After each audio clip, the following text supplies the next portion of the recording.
hadis mursal. Imam Syafi'i letak syarat pada mursil, iaitu perawi yang memursalkan hadis, dan Imam Syafi'i letak pada syarat pada mursal, iaitu teks hadis yang mursal itu sendiri. Antara syarat yang Imam Syafi'i rahmatullahi alaihi letak pada mursal, pada teks hadis yang mursal itu, yang pertama sekali ialah ada riwayat lain yang sahih ataupun yang hasan yang mana muttasil. Okey, so mursal ini tak ada masalah lah, maksudnya sebab ada riwayat yang lain yang sahih, yang muttasil, yang mana menjadi bukti bahawasanya teks mursal ini okey. Walaupun ada keguguran perawi di dalam sanadnya, terbukti yang perawi gugur itu ialah perawi yang okey, sebab dia meriwayatkan riwayat yang mana diriwayatkan oleh para thiqat, oleh para ulama yang terpercaya. So dia bukan satu orang penipu, bukan satu orang pendusta lah, sebab dia riwayatkan benda yang sama dengan orang-orang yang terpercaya riwayatkan. Ataupun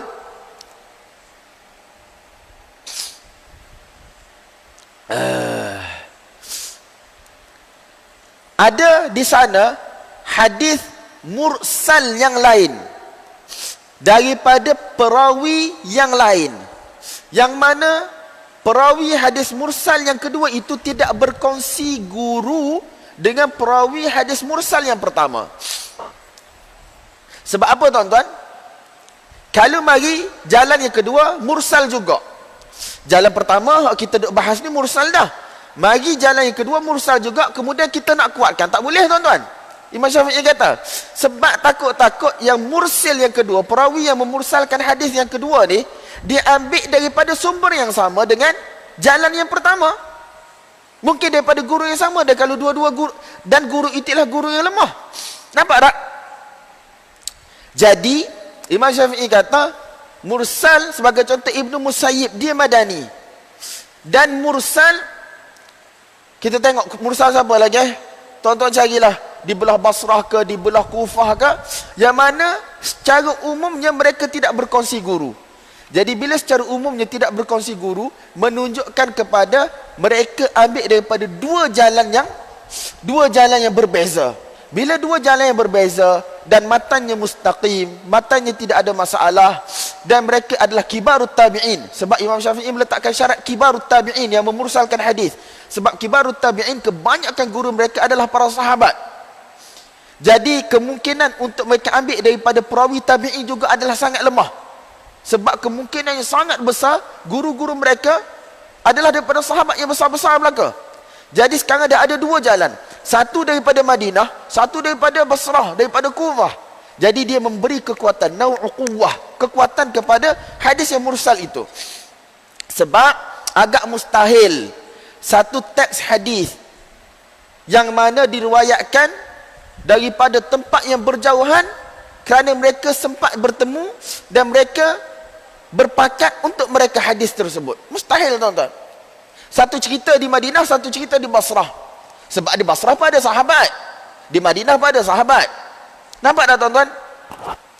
Dan yang ketiga, apabila matan hadis yang mursal itu ada petunjuknya daripada Quran, daripada sunnah yang lain, fatwa sahabat, fatwa ahli ilm, Imam Syafi'i sebut. Jadi tidaklah pelik kalau ditafsirkan syarat Imam Tirmizi, wa an yurwa min ghairi wajhin nahwa dhalik. Nahwa dhalik itu sebagaimana Imam Syafi'i rahmatullahi alaih tafsirkan di dalam penguat hadis-hadis mursal di dalam kitab Ar-Risalah. So tuan-tuan, kita pergi sekali lagi. Bila Imam Tirmizi kata hadithun yurwa la yakunu fi isnadihi man yuttaham bil kadhib,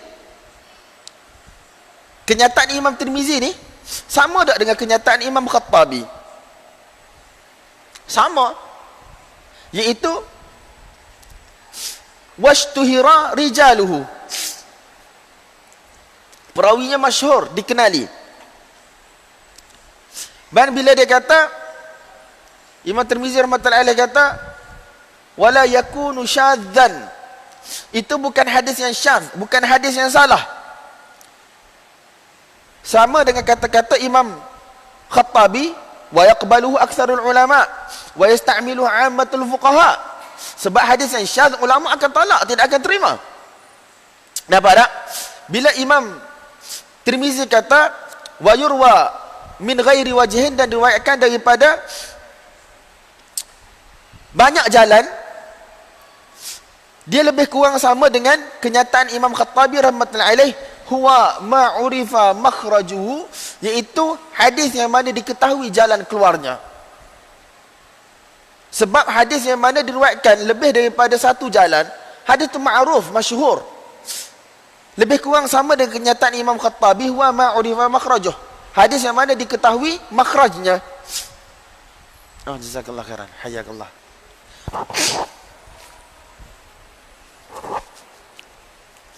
Namun begitu tuan-tuan, sebahagian ulama antaranya Ibn Salah, dia mengatakan ta'rif Imam Khattabi merujuk kepada Hasan li dzatih, ta'rif Imam Tirmizi merujuk kepada Hasan li ghairih. Tetapi apa yang saya dengar daripada guru saya Syekh Tariq Awadullah, dia kata ta'rif Khattabi dengan ta'rif Imam Tirmizi ta'rif yang sama, cuma ayat dia berbeza sebagaimana saya cuba buat tadi.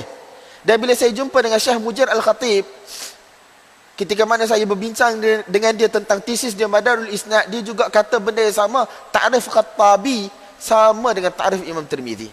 Tuan-tuan boleh tengok dalam Madarul Isnad, dia ada sebut benda ni. Tapi ala kullin, itu ialah muhawalah, percubaan untuk mentarifkan hadis hasan. Dan memang susah. Datang Ibnul Jauzi, dia bawa ta'rif dia sendiri. Dan Ibnu Salah rahmatullahi alaih, dia tak boleh nak buat ta'rif dalam bentuk yang mana pendek, ringkas, padat, yang mana semua hadis hasan boleh dia buat ta'rif tu, tak boleh. Sebab tu dalam Muqaddimah Ibnu Salah, dia jadi macam karangan untuk cerita apa itu hadis hasan. Ibnu Salah tak boleh buat ta'rif. Kalau buat ta'rif, banyak hadis yang tak boleh masuk bawah tu ataupun akan terkeluar daripada tu. Last sekali Ibnu Salah tidak membuat ta'rif sebagaimana ahli mantik buat. Bahkan Ibnu Salah rahmatullahi alaih, dia telah ceritakan wasaf, iaitu sifat-sifat, ciri-ciri macam satu karangan dalam satu perenggan. Tuan-tuan tak percaya, balik tengok Muqaddimah Ibnu Salah. Qala Syekh, siapa Asy-Syekh di sini? Tuan-tuan, Taqiyuddin Ibnu Salah, huwa qisman. Hadis hasan ni ada dua qisim, ada dua bahagian.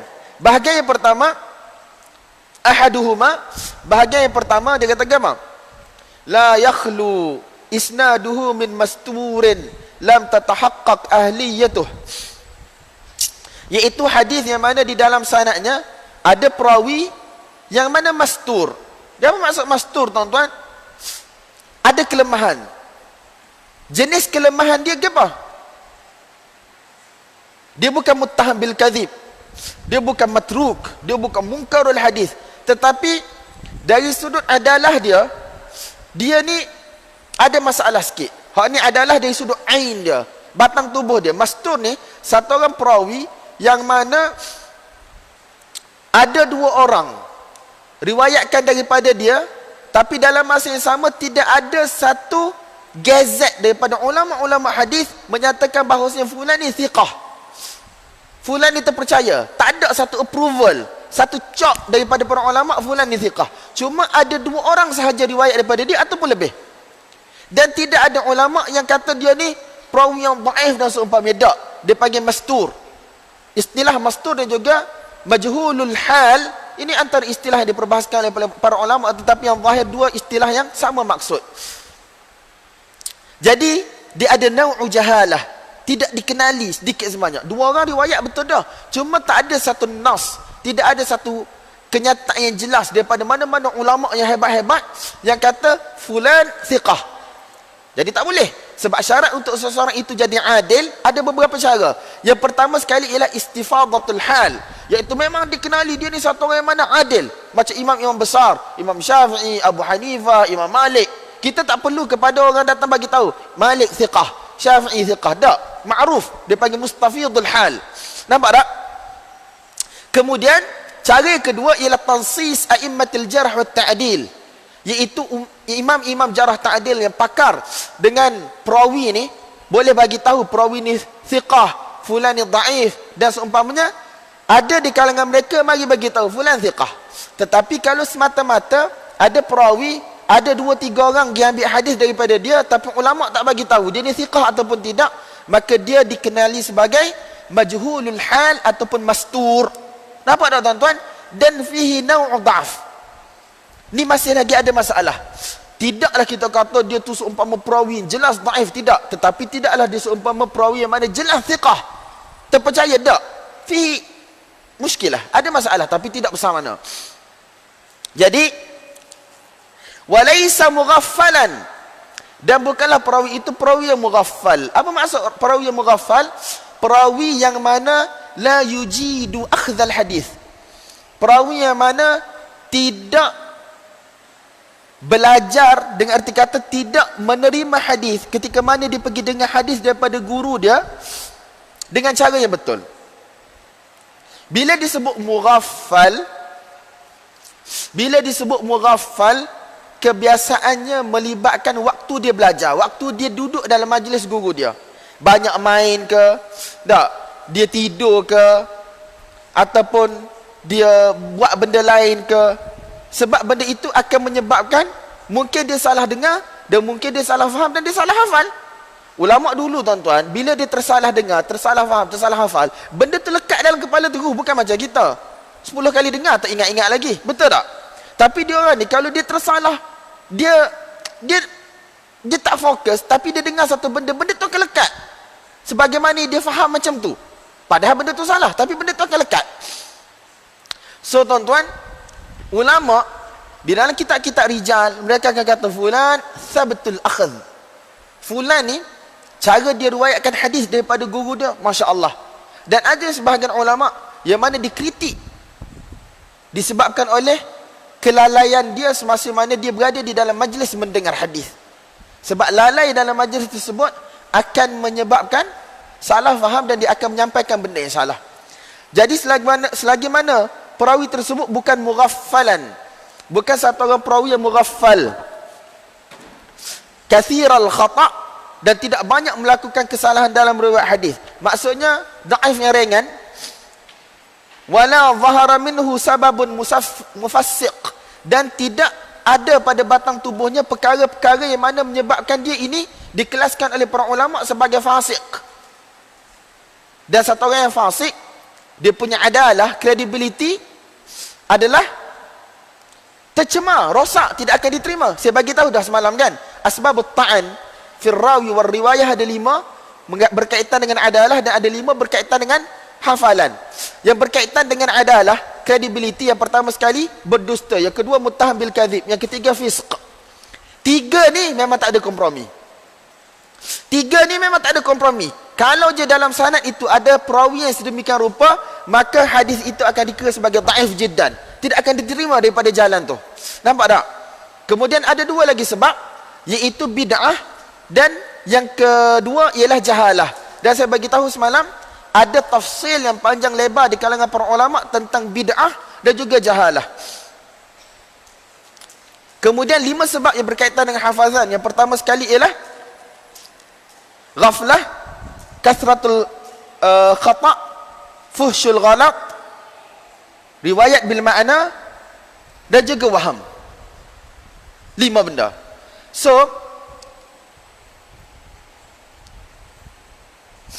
kalaulah perawi tersebut tidak banyak melakukan kesilapan dan seumpamanya, dan tidak ada sebab yang mana menyebabkan dia dihukum sebagai fasik, dan tengok Ibn Salah kata wa yakunu matnul hadithi ma'rufan, dan matan hadis itu ma'ruf, mustaqim, biriwayati mislihi aw nahwihi min wajhin akhar, dikenali riwayat tersebut daripada riwayat orang lain yang seumpama dengannya, ataupun ada matan, ada makna yang seumpama dengan makna hadis tersebut daripada Quran, ataupun daripada hadis yang lain, ataupun daripada fatwa ahli ilmu, ataupun daripada fatwa sahabat, daripada jalan yang lain. Nampak tak tuan-tuan? Ini dia tak jadi ta'rif dah ni. Dia jadi apa? Dia jadi macam syarah ta'rif dah. Tapi Ibn Salah tak boleh nak buat ta'rif. Kalau dia buat ta'rif, apa kerah? Dia kritik orang, dia pula kena kritik lepas tu. Ta'rif apa sampai satu perenggan? Hak ni jenis yang pertama. Jenis yang pertama ni tuan-tuan, inilah yang diistilahkan oleh ulama selepas itu sebagai hasan li ghairihi. hasan li ghairihi, sebab diriwayatkan melalui beberapa jalan untuk menampung kekurangan dalam sebahagian jalan itu. Athani, jenis yang kedua, an yakuna rawihi masyhuran bisidq wal amanah.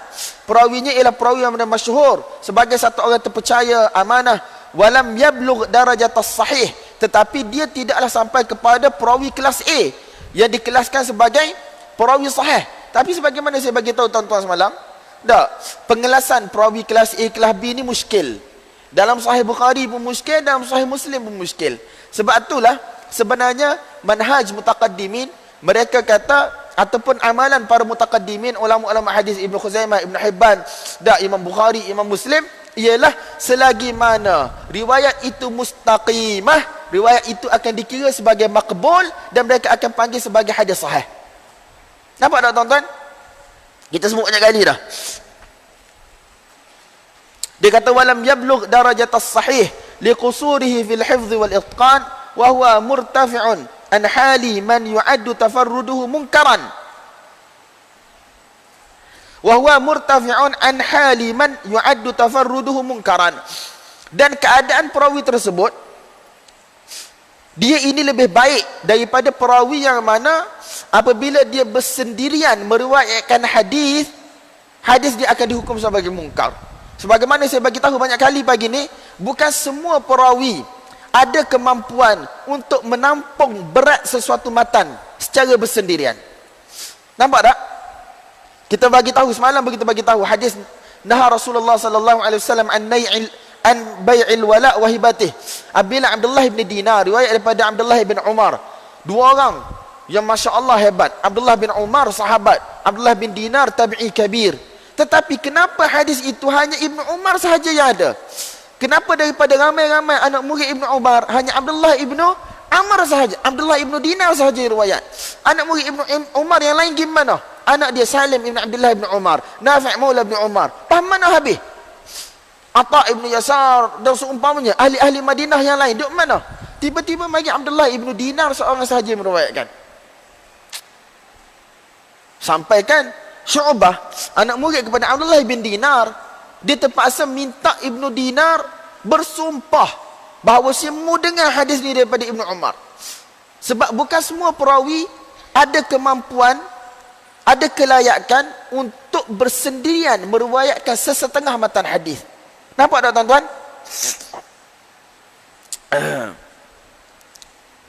Ala kullin, ini ialah hadis sahih li dhatihi pada pandangan Ibnu Salah. Kemudian dia kata thumma al-hasan, adapun hadis yang hasan kas-sahih fil ihtijaj bihi. Hukum dia seumpama hadis sahih dari sudut dijadikan hujjah dengan syarat tidak ada muarid, tidak ada dalil lain yang mana menghalang kita daripada beramal dengan hadis hasan ataupun hadis sahih tadi. Sebab tu tuan-tuan, hadis ni apabila dia sahih, maksud dia apa? Bila cukup syarat-syarat. Tetapi petunjuk daripada hadis itu, hadis sahih yang pertama dengan petunjuk daripada hadis sahih yang kedua, benda itu mungkin berbeza dan bertentangan, tidak boleh digabungkan. A kata halal, B kata haram, dua-dua sahih. Nampak tak? Jadi macam mana? Takkanlah Nabi SAW bercakap benda yang tak benar, sebab dua-dua sahih. Dan kita kata bila dua-dua sahih mesti daripada Nabi belaka. Nampak tak? Takkan satu kata halal, satu kata haram. Takkan Nabi cakap benda yang bertentangan. Jadi kata para ulama, hak ni masuk bab lain dah lah. Hak ni masuk bab fiqhul hadis. Bagaimana kita nak memahami hadis? Tidak akan sekali-kali ada hadis yang sahih bertentangan dengan hadis yang sahih, ataupun bertentangan dengan hadis dengan Quran, dan tidak boleh diselesaikan oleh para ulama. Hak ni dia ada ilmu lain pula yang dinamakan sebagai mukhtaliful hadis ataupun muskilul hadis. Imam Syafi'i antara yang awal yang tulis mukhtaliful hadis. Sebahagiannya ada di dalam Al-Um. Kemudian Al-Imam At-Tahawi, Ibnu Qutaibah Ad-Dinawari, hak ni semua tulis ta'wil muskilul hadis, mukhtaliful hadis. Banyak untuk memberi kefahaman yang sebenar tentang hadis yang pada zahirnya nampak bertentangan. Imam Ibn Khuzaimah rahmatullahi alaih dia kata, tunjuk pada aku mana hadis yang mana bertentangan. Mari aku nak tolong gabungkan hadis tersebut supaya keluar dengan satu keputusan yang mana harmoni. Dan biasanya apabila melibatkan hadis yang mana bertentangan, dua-dua sahih, dia akan melibatkan nasikh mansukh. Satu telah dimansuhkan dan hadis yang kedua ni nasikh, hukum yang baru. Ataupun salah satu daripadanya tidak sahih. Mesti akan jadi gitu tuan-tuan. Biasanya mesti gitu.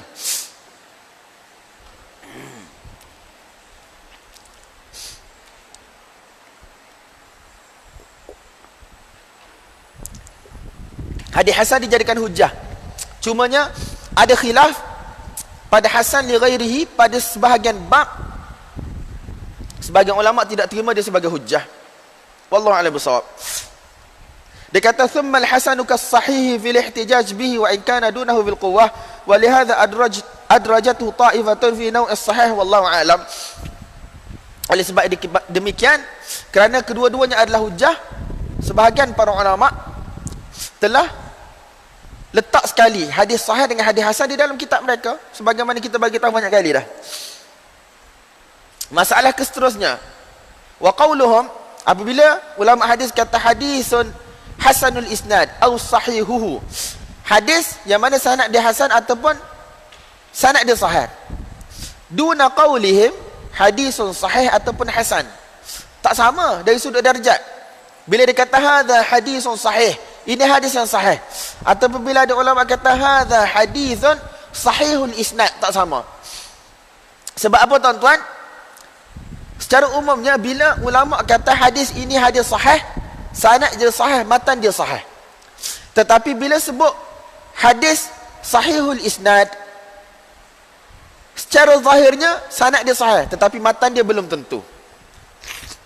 Matan dia belum tentu. Sebab biasanya ulama tidak akan guna sahihul isnad pada hadis yang mana telah dipastikan oleh mereka sanad dan juga matanya sahih.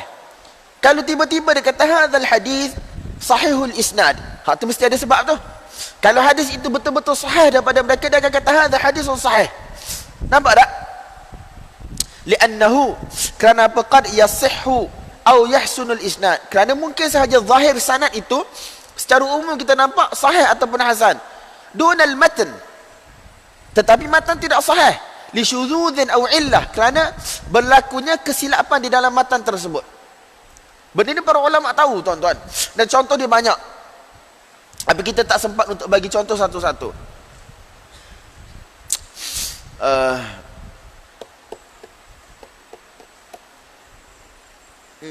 Apa?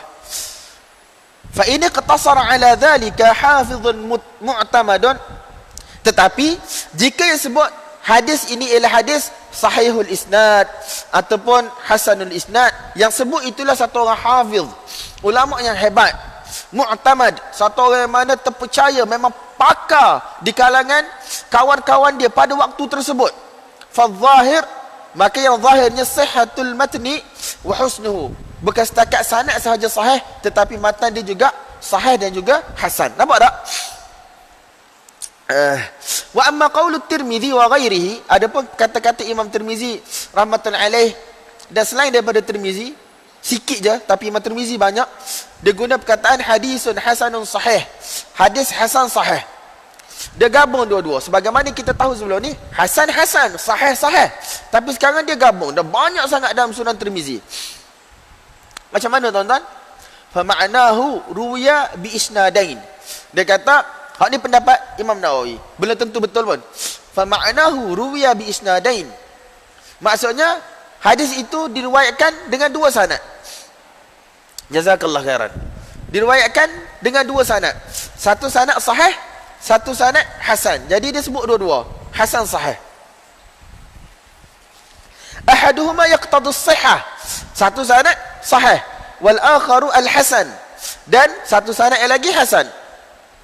Tetapi pendapat ini tidak tepat, sebab ada juga dalam Sunan Tirmizi hadis yang mana Imam Tirmizi kata hasan sahih, tetapi hanya ada satu jalan sahaja. Hanya ada satu jalan sahaja. Ada yang kata sebab Imam Tirmizi tak sure dengan kedudukan perawi,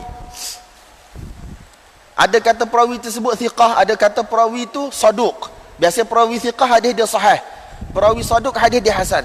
Jadi Imam Tirmizi tak sure, jadi dia bagi dua-dualah, hasan sahih. Ustaz kita kata, mana masuk akal? Sebanyak-banyak tu hadis dalam Tirmizi, Imam Tirmizi kata hasan sahih, hasan sahih. Takkan Imam Tirmizi tak sure semua? Sedangkan dia imam naqid, imam yang hebat, anak murid kepada Imam Bukhari, anak murid kepada Ad-Darimi, ulama-ulama besar hadis pada waktu tersebut, pakar-pakar ilal pada waktu tersebut. Dan ada tempat-tempat yang mana Imam Tirmizi menyalahi pendapat guru dia pun, melibatkan perawi dan hadis. Takkanlah tak sure pada beratus tempat. Bubang. Ada lebih kurang 7 ataupun 8 pendapat berkaitan dengan maksud hasan sahih di sisi Imam Tirmizi rahmatullahi alaih. Tetapi pendapat yang paling mendekati kebenaran ialah pendapat Ibn Rajab Al-Hambali di dalam Syarah Ilal. Sebab Ibn Rajab dia syarah kitab Tirmizi dulu, habis lengkap tuan-tuan. Kemudian dia syarah Ilal. Jadi dia tahu semua secara umumnya benda yang mana berkaitan dengan Sunan Tirmizi, dengan perawinya, dengan apanya. Dan Imam Ibn Rajab dia buat kesimpulan di dalam Kitabul Ilal ketika mana dia mensyarahkan istilah Tirmizi hasan sahih. Dan saya pun tak boleh nak go through satu-satu lah. Cuma ada satu tesis oleh Syekh Khalid Mansur Ad-Durais, tesis PhD 5 jilid, berkaitan dengan hadis hasan sahaja. Dan beliau telah kaji banyak berkaitan dengan istilah-istilah dan hadis-hadis hasan, hasan sahih, hasan gharib dan seumpamanya di dalam Sunan Tirmizi. Dan ada pelajar-pelajar takhassus di Darul Ulum Deoban, mereka mentakhrij balik hadis-hadis yang mana Imam Tirmizi sebut hasan sahih dalam satu kitab, hasan gharib dalam satu kitab, hasan sahih gharib dalam satu kitab, dan seumpamanya lah, dan dikaji balik. Syekh Nuruddin Ittar dalam tesis PhD dia Al-Muwazanah baina Jami' Tirmizi was Sahihain, dia bahaskan juga tentang istilah-istilah ini. Kemudian Dr. Allahumma salli ala Muhammad. Tak nampak Adab Hamush di dalam kitab dia, tesis dia ataupun kitab dia 3 jilid tentang manhaj Imam Tirmizi dan seumpamanya. Tapi tuan-tuan, sampai sekarang tak lesah-lesah lagi masalah ni. Setiap seorang ada cara kajian dia sendiri dan ada benda yang dia nampak. Saya nampak cara saya, ustaz saya nampak cara dia. Jadi benda ni dia terbuka untuk kajian. Tetapi bagi orang yang mana dia nak habiskan masa dengan Tirmizi, tak, memang hidup dia hanya dengan Tirmizi sahaja. Setiap perawi, setiap riwayat dia akan kaji, dia akan takhrij, dia akan bandingkan, dan tidak akan habis-habis tuan-tuan. Ilmu ni luas, tapi kita tak tahu. Cuma dia kata, wa amma taqsimul Baghawi ahadith al-masabih ila hisan wa sihah muridan bis sihah ma fi sahihain wa bil hisan ma fi sunan fa laysa bisawab. Tapi ada pula kes baru. Al-Imam Al-Baghawi di dalam kitab dia Masabihus Sunnah, dia buat istilah dia sendiri pula. Dia bahagikan hadis tu kepada dua. Satu, sihah, iaitu hadis yang sahih, dan hisan, hadis yang hasan. Hadis yang sihah ialah hadis yang mana daripada Bukhari Muslim. Hadis yang hisan, hadis-hadis yang mana mari daripada kitab-kitab Tirmizi, Abu Daud, Nasai. Mana boleh gitu tuan-tuan? Bukan semua kitab Tirmizi, Nasai, Abu Daud, Ibn Majah itunya hasan. Ada je hadis yang sahih dalam kitab mereka, ada hadis yang daif. Nampak tak tuan-tuan? Jadi ini merupakan satu istilah yang mana tidak tepat oleh Al-Imam Al-Baghawi. Dia kata, wa amma adapun taqsimul Baghawi ahaditha al-masabih ila hisanin wa sihah. Pembahagian Imam Baghawi hadis kepada hisan, iaitu hadis yang hasan, dan juga hadis yang sahih, muridan, dengan tujuan ataupun dengan tafsiran muridan bis sihah ma fi sahihain, iaitu hadis yang mana ada dalam Sahih Bukhari dan juga Sahih Muslim. Wa bil hisan, dan hadis yang hasan ma fi sunan, daripada kitab-kitab sunan yang lain, falaysa bisawab. Ini bukan pendapat yang betul.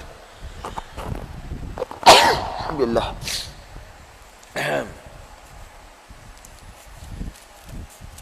Alhamdulillah. Lianna fi sunan, kerana apa dalam kitab-kitab as-sunan sahih, as-sahih wal hasan wal dhaif wal munkar. Sebagaimana kita bagi tahu tadi.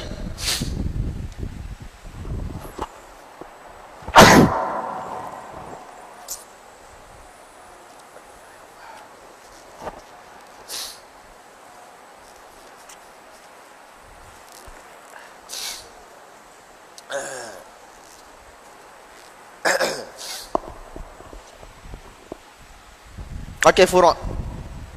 Ada beberapa masail. Yang pertama sekali dia kata ahaduha Kitabut Tirmizi aslun fi ma'rifatil hasan wa huwa alladhi syahara. Kitab Imam Tirmizi ini merupakan kitab induk untuk mengetahui hadis hasan. Banyak hadis hasan dalam tu. Dan dia adalah orang yang mana memasyhurkan. Sebelum tu ada dah penggunaan. Tetapi pembahagian hadis kepada 3, sahih, hasan, dhaif, Imam Tirmizi yang masyhurkan. Sebelum tu ada dah, cuma tidak masyhur. Sebab sebelum ni orang guna sahih ataupun dhaif sahaja. Cuma ada masalah. Di sini dia kata wa takhtalifu an-nusakhu minhu fi qawlihi hasan aw sahihun wa nahwu. Tetapi ada masalah dalam sebahagian nuskah Imam Tirmizi rahmatullahi alaih. Kitab dia, sebagaimana kita bagi tahu Imam Tirmizi dia tidak tulis kitab kemudian dia fotostat bagi ke anak murid. Tak. Jadi ada setengah riwayat dan riwayat yang masyhur kita guna sekarang ialah riwayat Mahbubi. Ada riwayat yang lain dia sebut hasan saja. Dalam riwayat yang lain dia sebut hasan gharib. Dalam riwayat yang lain disebut sebagai hasan sahih. Jadi hak mana sah betul tuan-tuan?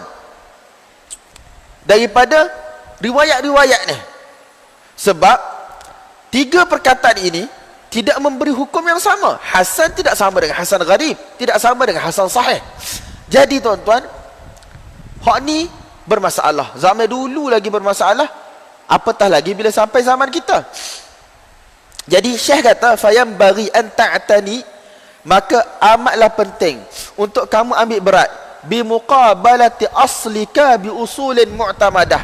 Apa yang kamu tulis daripada Sunan Tirmizi di hadapan guru kamu, diriwayat pada zaman dululah, zaman tak ada mesin fotostat, tak ada mesin scan cetak ni, kamu kena bandingkan nuskah kamu, edisi kamu dengan usul mu'tamadah, iaitu dengan usul kitab-kitab yang mana masyhur, yang mana didengar oleh para ulama, ditashih oleh para ulama pada waktu tersebut.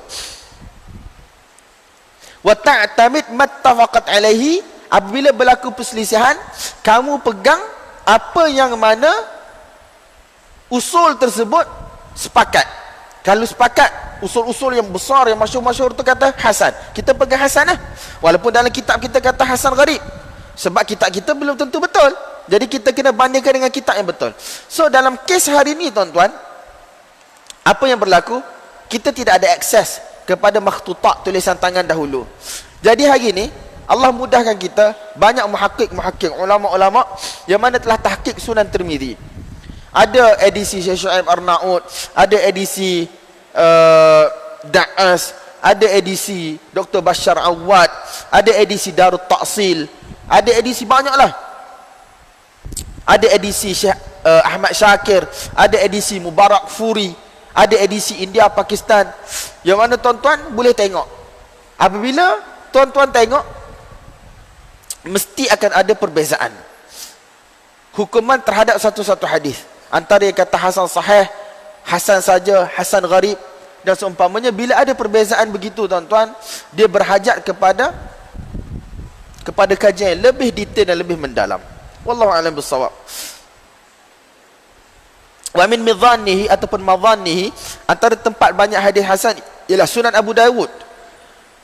Faqad ja'a anhu, Imam Abu Dawud kata sebagaimana dalam risalah dia kepada ahli Makkah, annahu yadhkuru fihi as-sahiha wa ma yushbihu wa yuqaribuh. Dia sebut dalam kitab dia ni hadis yang sahih dan hadis yang mana lebih kurang dengan hadis yang sahih, dan hadis yang mana mendekati hadis yang sahih. Ini ditafsir oleh para ulama sebagai hadis hasan.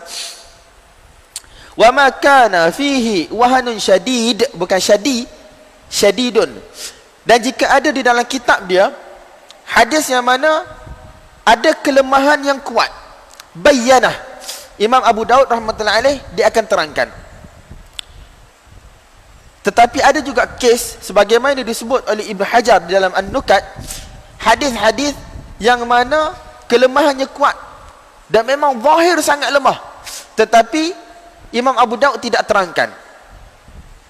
Jadi hak ni kena berhati sedikitlah tuan-tuan. Tapi sekarang mudah, sebab kitab-kitab ni kebanyakannya telah ditakhrij hadisnya di bawah. Nampak tak? Kita ada edisi Syekh Shu'aib, kita ada edisi Syekh Awamah, kita ada banyak juga edisi. Dan bila kita tengok, Syekh Albani pun ada buat tahqiq terhadap Abu Daud dan seumpama. Jadi kita kena banding pelbagai takhrij terhadap hadis tersebut, baru kita tahu sama ada hadis tersebut dhaif ataupun tidak. Dan Imam Abu Daud kata, wa ma lam yadhkur fihi syai'an fa huwa salih. Dan jika hadis itu dia tidak kritik, sebab dia kata kalau ada kelemahan yang berat, maka dia akan kritik. Kalau dia senyap, maksudnya dia tidak akan kritik. Dia senyap, dia tidak kritik, maksudnya fahuwa salih. Dan ulama berbeza pendapat apakah maksud salih di sini. Ada yang kata salih lil ihtijaj, ada salih lil i'tibar, cerita panjang. Tuan-tuan akan faham bila tuan-tuan baca satu-satu hadis dalam Abu Daud dan tuan-tuan tengok syarah yang pelbagai daripada para ulama, bagaimana kesan hadis tersebut di dalam permasalahan fiqh dan seumpamanya. Fa'ala hadha, oleh demikian, ma wajadna fi kitabihi mutlaqan, apa yang kita jumpa di dalam kitab Abu Daud secara mutlak, tidak ada kritikan daripada Abu Daud. Walam yusahhihu ghairuhu minal mutaqaddimin, ghairuhu minal mu'tamadin. Tidak ada ulama sebelum ni yang mana menghukum hadis tersebut sebagai sahih daripada golongan ulama-ulama yang terpercaya, ulama-ulama yang diakui kepakaran mereka. Wala dha'afahu, dan tidak ada pula yang mana menghukum hadis tersebut sebagai dhaif. Fahuwa hasanun inda Abi Daud, paling kurang hadis itu hasan di sisi Abu Daud. Tak kira lah hasan ke sahih, paling penting dia maqbul. Sebab apa? Hasan seperti sahih dari sudut ihtijaj, dari sudut berhujah. Nampak tak? Wa amma musnadu Ahmad ibn Hanbal, adapun musnad Imam Ahmad bin Hanbal, wa Abi Dawud at-Tayalisi, Ahmad bin Hanbal 241, Abu Daud 204, wa ghairihima minal masanid, dan musnad-musnad yang selain daripada itu, musnad Ibn Rahuyah, banyaklah lagi musnad-musnad yang lain. Apa masalah dia tuan-tuan? Di sini dia kata fala taltahiqu bil usulil khamsati. Dia ini level tidak sama dengan 5 kitab hadis yang kita sebut tadi, Bukhari, Muslim, Abu Daud, Tirmizi dan juga Imam Nasa'i. Sebab apa? Di dalam tu tujuan mereka bukan untuk berhujah. Musnad ni ialah kitab yang mana mengumpulkan hadis setiap sahabat. Sebanyak mungkin yang mana mereka boleh kumpul, mereka akan kumpul, tanpa mengambil kira hadis tersebut sahih ataupun dhaif. Jadi dari sudut level tak sama. Kalau kita jumpa hadis dalam Musnad Ahmad, belum tentu hadis itu sahih. Mungkin hadis itu palsu pun, mungkin hadis itu dhaif jiddan, sangat dhaif pun. Sebab tu Syekh kata fala taltahiqu bil usulil khamsati wa ma ashbahaha fil ihtijaj biha war rukuni ila ma fiha wallahu alam. Dan dia punya kekuatan untuk berhujah tu tak sama. Sebab kita tak tahu, mungkin dia sahih banyak je, mungkin dia hasan banyak je, tetapi yang dhaif pun banyak. Sebab itu bukan tujuan kitab tersebut, untuk membezakan yang mana sahih, hasan, dhaif, untuk berhujah ataupun tidak. Tujuan yang pertama adalah untuk jamak, kumpul hadis setiap sahabat di bawah satu bab. Nampak tak? Di bawah satu file. Itu tujuan kitab musnad. Al-thani, farak yang kedua, dia kata apa? Idza kana rawi al-hadithi mutaakhiran 'an darajatil hafiz ad-dhabit. Kalaulah perawi itu mutaakhiran, iaitu bawah sikit daripada level satu orang perawi yang mana hafiz dhabit, iaitu satu orang perawi yang mana banyak riwayat, bukan setakat banyak riwayat, dalam masa yang sama dia hafal hadis-hadis dia dengan baik. Dan perawi itu bukanlah selevel dengan perawi yang mana masyhuran bisidqi wassatar, iaitu perawi yang mana masyhur dengan keadilan. Fa ruwiya hadithuhu min ghairi wajhin, perawi yang level rendah sikit ni, hadis itu dikuatkan daripada matan-matan yang lain. daripada jalan-jalan yang lain. Dia kata faruwiya hadithuhu min ghairi wajhin. Apa yang akan berlaku kepada hadis perawi yang sedikit lemah tadi ni? Qawiya, hadis dia akan jadi kuat. Wartafa'a, dan akan naik tinggi. Minal husni ila sahih, ataupun minal hasani ila sahih. Nampak tak tuan-tuan? Hadis hasan li dhatihi, kalau dia bersendirian, hadis itu dihukum sebagai tolak lah. Tetapi sekarang ada 2-3 jalan tolak. Hak ni menunjukkan kepada sahih li ghairihi. Dah naik lagi dia punya level dan juga darjat. Wallahu a'lam bissawab. Al-thalith, farak nombor 3, dia kata idza ruwiyal hadithu min wujuhin dha'ifatin. Kalaulah satu-satu hadis itu diriwayatkan daripada jalan-jalan yang dhaif, ada masalah belakang. Ibnu Salah kata la yalzamu an yahsula min majmu'iha husnun. Tidak semestinya hadis itu akan jadi hasan. Tidak semestinya. Bukan semua hadis yang dhaif yang diriwayatkan daripada pelbagai jalan dia akan naik jadi hadis hasan. Tidak. Sebab ada syarat bagaimana hadis-hadis tersebut boleh dinaikkan kepada hadis yang hasan. Bal ma kana dha'fuhu li dha'fi hifdhi rawihi as-saduqil amin. Kalaulah kedhaifan itu disebabkan oleh kedhaifan, sedikit kedhaifan hafazan perawinya, tetapi perawi tersebut ialah perawi yang mana as-saduqil amin, iaitu satu perawi yang terpercaya, bukan perawi yang bermasalah. Jadi dia kata zala bimaji'ihi min wajhin akhar. Kalau ada jalan yang lain yang lebih kurang dengan dia juga, maka hadis itu boleh dinaikkan jadi hadis hasan li ghairihi wa sara hasanan, dan akan jadi hadis hasan. Wa kadza, dan begitu juga idza kana dha'fuhu bil irsal. Kalaulah hadis itu kerana terputus sanad pada awal sanad, iaitu daripada tabi'i sampai kepada nabi terputus sanad. Jadi tidak sama tuan-tuan terputus sanad pada zaman tabi'in dengan terputus sanad pada zaman selepas itu. Tidak sama. Wa kadza idza kana dha'fuhu bil irsal zala bimaji'ihi min wajhin akhar. Kadang ada jalan yang lain, macam kita bagi tahu yang Imam Syafi'i rahmatullahi alaih sebut tadi, akan hilanglah kedhaifan tersebut kerana telah ditampung oleh jalan yang lain. Nampak tak? Wa amma dha'f, adapun hadis yang mana dhaif li fisqir rawi, disebabkan perawi itu satu orang yang fasik. Kita bagi tahu dah tadi. Hak tu memang kena tahu pagi hari lagi. Fala yu'athiru fihi muwafaqatu ghairihi wallahu alam. Kalau ada orang lain pun bagi riwayat, tak boleh. Kalau orang lain tu thiqah, perawi yang thiqah sahih, tak ada masalah. Cukup syarat yang lain kita terima riwayat dia. Tetapi untuk kita kuatkan riwayat orang ni, tak boleh. Sebab sepatutnya tuan-tuan, orang yang mana fasik ni tidak diterima riwayat dia, dan kita kena senyap tentang dia. Kita tak payah cerita dah. Dia ni tidak layak untuk berada di dalam kalangan ahli ilmu. Kita tidak patut sibukkan diri kita dengan dia. Nampak tak? Bukankah orang yang fasik itu kadang-kadang dia bercakap benar, kadang-kadang dia bercakap salah? Betul. Ada kemungkinan itu. Tetapi kata para ulama, kalaulah ada orang lain yang thiqah meriwayatkan hadis yang sama seperti si fasik tadi, ada 2 kemungkinan.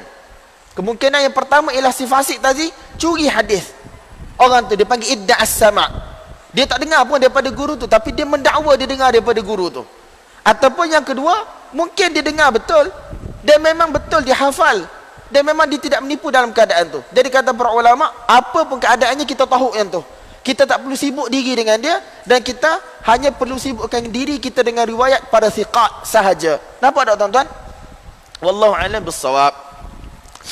An-naw'u tsalits, yang ketiga, ad-dhaif. Ad-dhaif mudah, iaitu hadis yang mana kurang satu ataupun lebih syarat-syarat hadis sahih dan juga hadis hasan, dan tidak ada penguat. Jadi hadis itu dhaif. Dan hadis dhaif terbahagi kepada 2, sama ada dhaif kuat ataupun dhaif ringan, sebagaimana kita dah isyaratkan sebelum ni.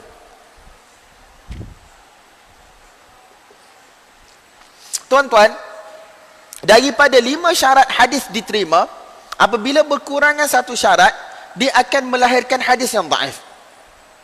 Sebagai contoh, apabila syarat ittisalus sanad, bersambungnya sanad daripada satu perawi ke satu perawi, syarat itu tidak ada, maka jenis terputus itu dia akan menghasilkan ataupun dia akan diberikan nama tertentu oleh para ulama. Kalau terputus sanad itu daripada tabi'i sampai kepada Nabi, biasanya ulama akan namakan dia sebagai hadis mursal. Kalau terputus di tengah-tengah sanad, bukan daripada tabi'in dan bukan daripada penulis hadis, perekod hadis, itu dinamakan sebagai munqati'.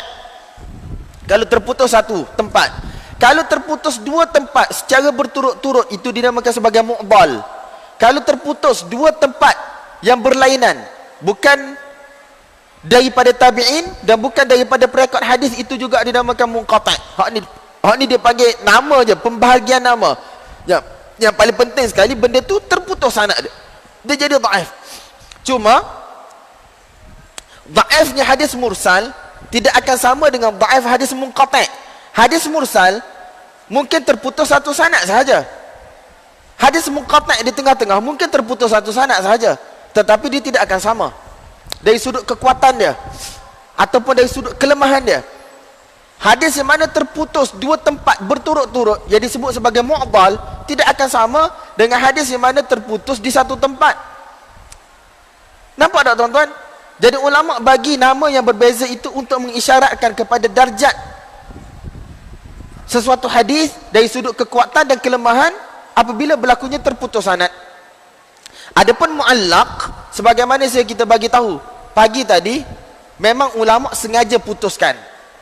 Tetapi hadis itu sebenarnya dalam rekod, hadis itu bersambung sanadnya, tetapi perawi, penulis, perekod hadis macam Imam Bukhari, dia sengaja putuskan sanad sebagaimana kita bagi tahu panjang lebar pagi tadi. Jadi ad-dhaif wa huwa ma lam yajma' sifat as-sahih awil hasan, iaitu hadis yang mana tidak ada padanya sifat hadis sahih dan juga sifat hadis hasan. Wa yatafawatu dha'fuhu ka sihhat as-sahih, dan hadis dhaif juga ada pelbagai peringkat sebagaimana hadis sahih ada pelbagai peringkat. Wa minhu ma lahu laqabun khas kal mawdu', dan ada hadis dhaif yang ada nama khusus seperti hadis mawdu', hadis syadz, maqlub dan seumpamanya, dan ada hadis yang mana ulama sebut dhaif sahaja, tidak ada nama khusus. Wallahu a'lam bissawab.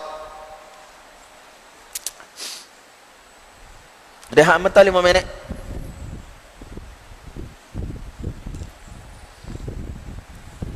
Nak minum air ke apa? Tak ada air panas ke luar? Pergi lah minum. Lepas tu masuk pula.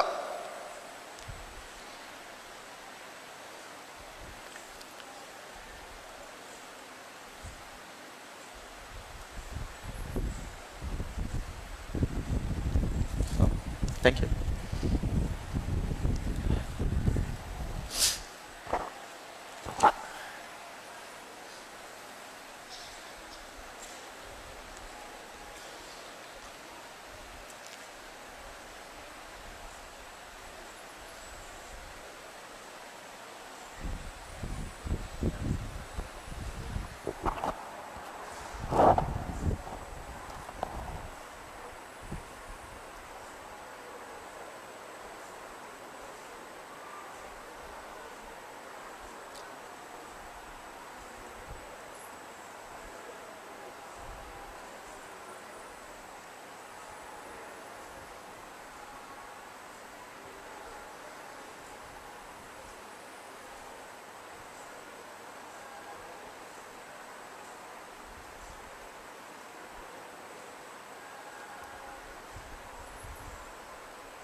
Bismillahirrahmanirrahim. Alhamdulillah rabbil alamin wa sallallahu wasallam wa baraka ala sayyidina maulana Muhammad wa ala alihi wa sahbihi wa baraka wasallam. Amma ba'd. Nau' rabi' khamis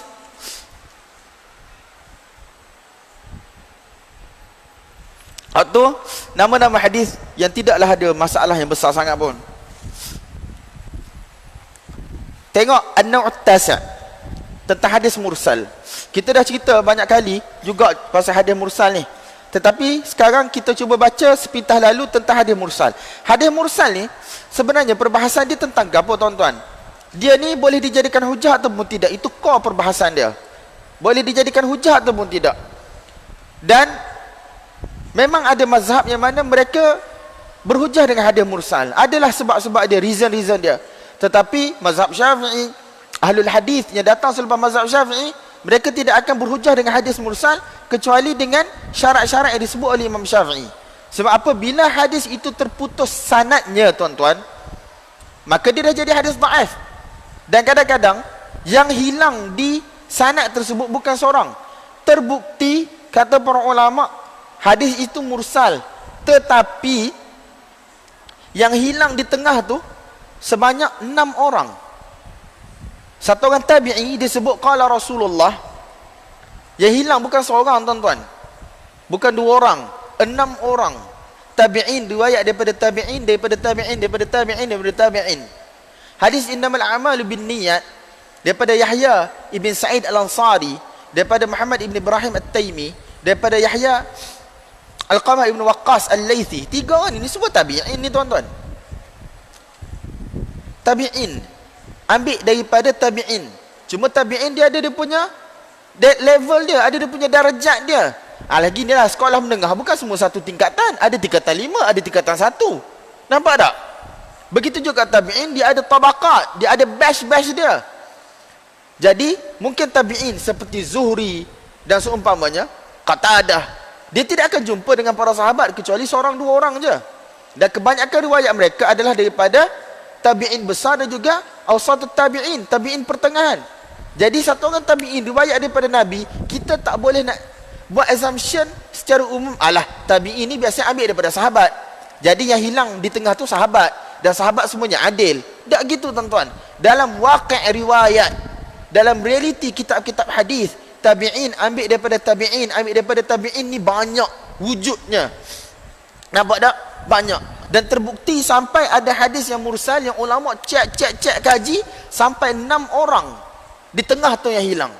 Sebab itulah para ulama, Imam Syafi'i dan yang datang selepas daripada Imam Syafi'i, daripada golongan muhaddithin, mereka sangat berkeras dengan hadis mursal kecuali apabila ada syarat-syarat yang Imam Syafi'i rahmatullahi alaih sebut, sebagaimana yang saya dah isyaratkan tadi.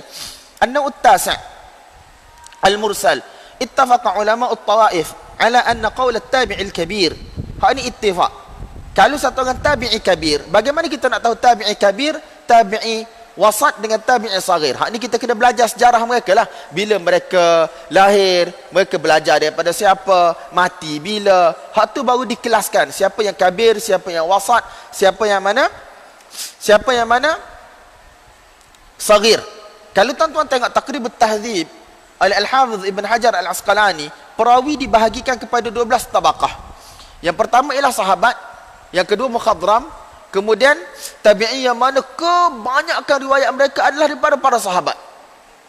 Kemudian tabi'i yang mana riwayat mereka daripada sebahagian sahabat, dan ada dah riwayat mereka daripada tabi'in kabir.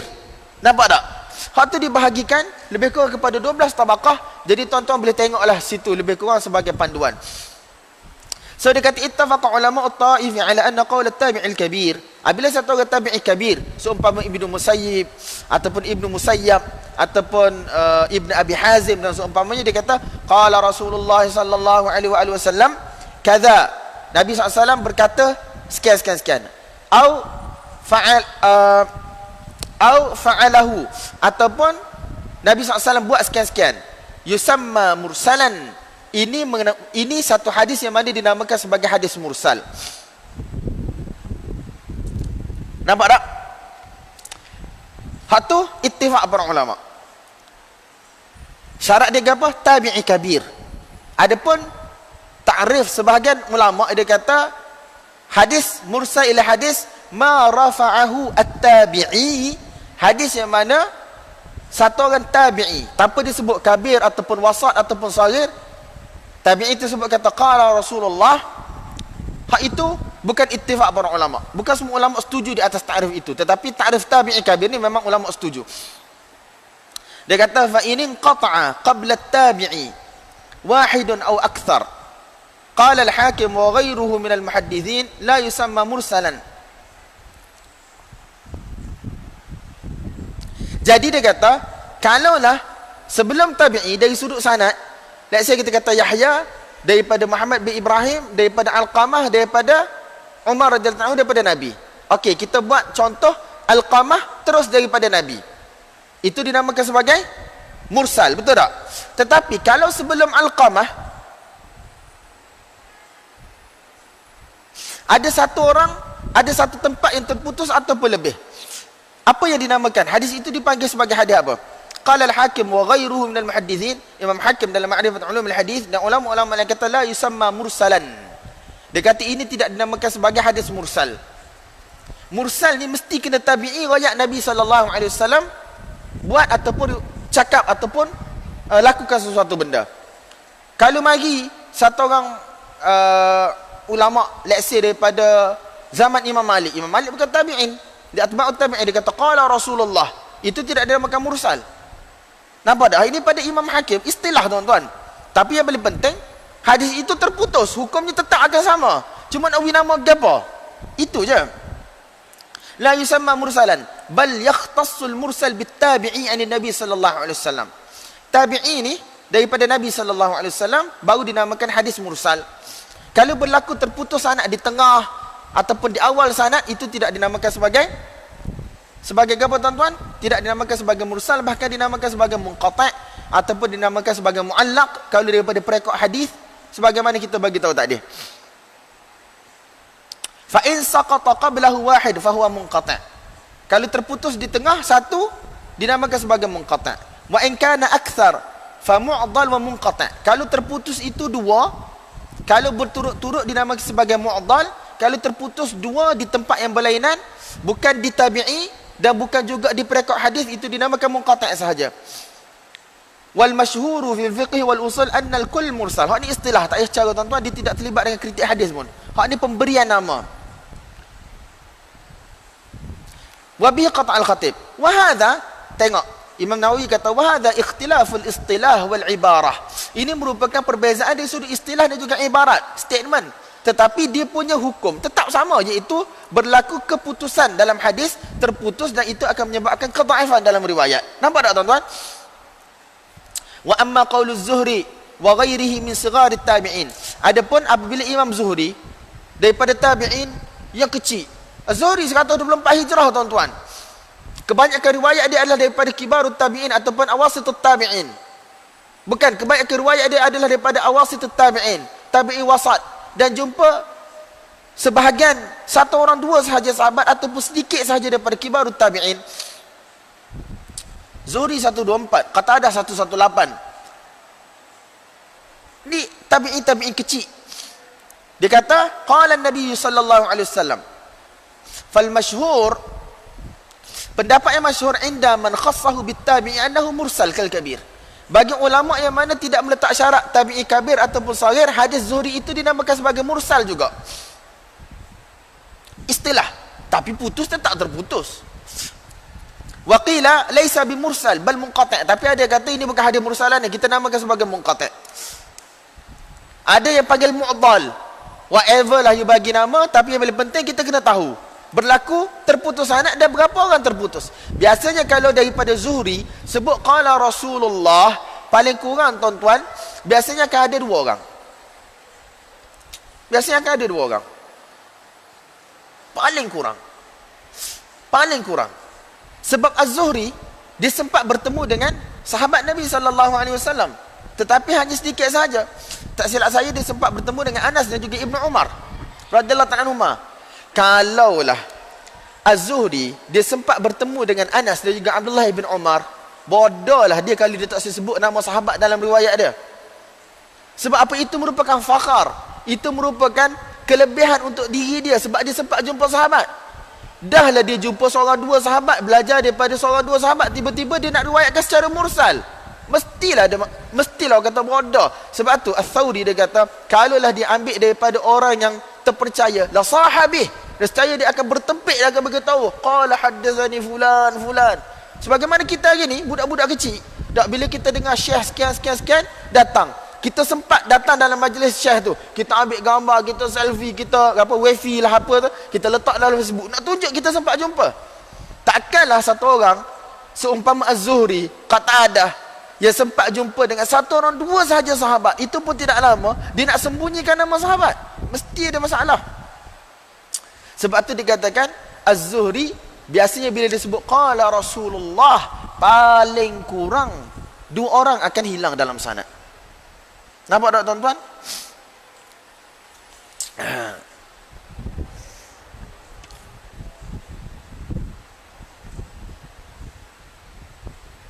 وقيل ليس بمرسل بل منقطع وأما إذا قيل فلان عن رجل عن فلان فقال الحاكم منقطع ليس مرسلا وقيل غيره مرسل والله أعلم. Istilah yang paling penting, وأما إذا قيل فلان عن رجل عن فلان, dia sebut nama, dia kata fulan telah riwayatkan daripada satu orang lelaki, daripada satu orang yang nama dia sekian.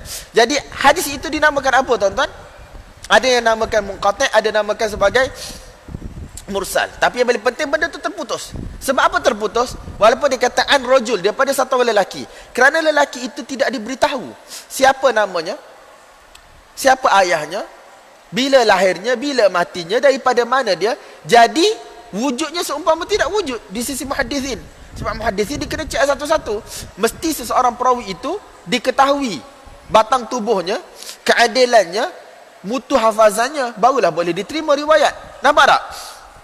Jadi hak ni pun ulama kata, walaupun kata qala fulan, qala haddatsani fulan, tak sebut nama, tak, qala haddatsani rajul. Hak tu ulama kata tak pakai kijau sikit abuk. Ada sebahagian kata itu munqati', ada sebahagian kata itu mursal. Whatever nama yang diberi, yang paling penting hadis itu terputus sanadnya. Nampak tak tuan-tuan? Semma al-mursal hadisun da'if inda jamahiri al-muhaddithin wa syafi'i wa kathirin min al-fuqaha wa ashabil usul. Hadis mursal ia hadis yang da'if di sisi nama-nama yang kita sebut tadi. Wa qala Malikun wa Abu Hanifah fi ta'ifah. Ada pendapat yang kedua, itu Imam Malik, Abu Hanifah dan ulama-ulama lain, sahih. Mereka ada reason, mereka ada penghujahan mereka. Tetapi penghujahan ni dalam kitab-kitab usul fiqh dan kitab-kitab yang panjang lebar dalam kitab usul hadis, tuan-tuan boleh bacalah, kita tak sempat nak bagi tahu. Tapi yang paling penting, hadis mursal ialah hadis yang mana berlaku keputusan sanad. Dan di mazhab kita, Imam Syafi'i dan ulama-ulama usul yang lain dan sebagainya kata hadis itu tidak boleh dijadikan hujah sebab ia bukan hadis yang sahih. Okey, dia kata fa in sahha makhrajul mursal bimaji'ihi min wajhin akhar musnadan aw mursalan. Hak ni kita dah sebut tadi. Syarat pada hadis yang mursal itu, kalaulah hadis mursal itu mari daripada jalan yang lain, musnadan, sama ada secara bersambung ataupun mursal juga, jalan yang kedua mursal juga, arsalahu man akhadha an ghairi rijalil awwal, iaitu daripada jalan perawi mursil yang mana tidak berkongsi guru dengan perawi mursil yang pertama. Sebagaimana kita sebut tadi, kana sahihan, bukanlah maksudnya kana sahihan ulama hukum sahih, tak. Benda itu boleh dijadikan hujah. Wa yatabayyanu bidzalika sihhatul mursal. Oleh demikian kita tahulah mursal yang pertama tadi itu ada kekuatan dia. Wa annahuma sahihan, bahawasanya jalan yang pertama yang mursal juga sahih, jalan yang kedua juga sahih. Lau aradahuma sahih min tariqin, kalaulah ada hadis yang lain, petunjuk hadis tersebut, hadis yang lain itu sahih, satu jalan je, tetapi petunjuk hadis itu bertentangan dengan hadis yang mana mursal-mursal, dan petunjuk dua hadis yang mursal ini bertentangan dengan hadis yang sahih tadi, tidak boleh dicantum, tidak boleh digabungkan. Jadi kita terpaksa terjih, terpaksa pilih salah satu. Kita nak pilih mana tuan-tuan? Dia kata rajjahnahuma alaihi idza ta'azzara al-jama'. Kita akan pilih hadis yang mana mursal daripada dua jalan ini. Sebab dia ada dua jalan. Dua jalan itu dikira sahih makhraj dia, kerana ada penguat. Satu di Mekah, satu di Basrah, satu di Mesir, satu di Kufah. Guru yang pertama bukan guru bagi yang kedua. Nampak tak? Jadi itu sekarang dah ada dua jalan. Berbanding dengan satu jalan. Walaupun sahih. Tetapi dengan syarat apa? Petunjuk bagi hadis ini yang bertentangan dengan petunjuk bagi hadis ini tidak boleh digabungkan. Kalau boleh digabungkan, kita kena gabungkan dulu. Sehingga keluar satu pendapat yang harmoni daripada dua-dua hadis. Kalau ta'azzar al-jama' tidak boleh untuk digabungkan, maka apa yang berlaku, kita kena tarjih. Dan bila tarjih, kita akan pilih hadis mursal ini yang mana diriwayatkan melalui dua jalan. Sebab dua jalan lebih kuat berbanding dengan satu jalan, walaupun jalan itu sahih. Nampak tak tuan-tuan? Wallahu a'lam bissawab. Hakadha kulluhu fi ghairi mursalis sahabi. Hak perbahasan kita pasal dhaif kuat tak kuat ini ialah mursal tabi'i. Adapun mursal as-sahabi, sebab bukan semua sahabat dia dengar daripada Nabi sallallahu alaihi wasallam. Betul tak? Bukan semua dengar daripada Nabi sallallahu alaihi wasallam. Abu Hurairah bukan semua dengar daripada Nabi sallallahu alaihi wasallam. Ibn Abbas ketika mana baginda Nabi sallallahu alaihi wasallam meninggal, umur dia baru 13 tahun. Ketika mana Nabi sallallahu alaihi wasallam berhijrah ke Mekah, berhijrah ke Madinah, Abdullah ibn Abbas dia bersama dengan keluarga dia di Mekah. Ayah dia Abbas ibn Abdul Muttalib tak masuk Islam lagi pun masa tu. Dikatakan masuk pada tahun ke-6 ataupun pada tahun ke-8 hijrah. Dikatakan ikhtilaf riwayat. Jadi Ibn Abbas bersama dengan ayah dia di Mekah. Memanglah sepupu Nabi, tapi tidak bersama dengan Nabi untuk tempoh puluhan, untuk tempoh tahun-tahun, bertahun-tahun. Dan dikatakan Ibn Abbas dia dengan keluarga dia telah berpindah ke Madinah pada tahun ke-7 ataupun tahun ke-8 selepas Fatah Mekah. Jadi lepas Fatah Mekah, Nabi SAW hidup lebih kurang dalam 2 tahun je. Ibn Abbas sempat duduk lama lah dengan Nabi. Dan dikatakan hadis yang mana Ibn Abbas dengar daripada baginda Nabi SAW secara direct adalah sikit, tidak banyak. Kebanyakan riwayat Ibn Abbas adalah daripada para sahabat yang lain. Adalah daripada para sahabat yang lain. Nabi SAW meninggal, Ibn Abbas baru umur 13 tahun baru, tuan-tuan. Dia menuntut ilmu daripada para sahabat yang besar-besar selepas kematian Nabi SAW. Jadi kebanyakan riwayat Ibn Abbas adalah riwayat yang mursal. Tetapi mursal apa? Kita namakan sebagai mursal sahabi. Sahabat ambil daripada sahabat, ambil daripada Nabi. Kita bagi tahu dah semalam, Anas radhiyallahu anhu kata, kami ni bukan semua benda kami dengar daripada Nabi, tetapi sahabat yang lain sampaikan kepada kami. Tetapi walakin nahnu qaumun la yakdhibu ba'duna ba'dha. Kami satu kaum yang mana tidak berdusta kepada kawan-kawan kami. Dan saya bagi tahu semalam hadis Umar radhiyallahu anhu dengan kawan dia kan, yang ada kebun, yang bergilir-bergilir pergi ke masjid dan juga buat kebun. Ini adalah mursal sahabi. Mereka tak perlu nak kata pun. Qala, contoh Umar kata, qala haddatsani Abu Bakar, qala Rasulullah. Tak perlu. Mereka hidup di dalam satu masyarakat yang mana semuanya bercakap benar. Dan mereka tidak ambil khabar daripada orang munafik. Jadi rasa macam takalluh pula. Umar kata, qala haddatsani Abu Bakar, qala Rasulullah sallallahu alaihi wasallam. Atau Abu Hurairah radhiyallahu anhu kata, qala haddatsani Abu Bakar, qala Rasulullah. Tak perlu, tuan-tuan. Sanad tidak perlu pada waktu tersebut. Nampak tak?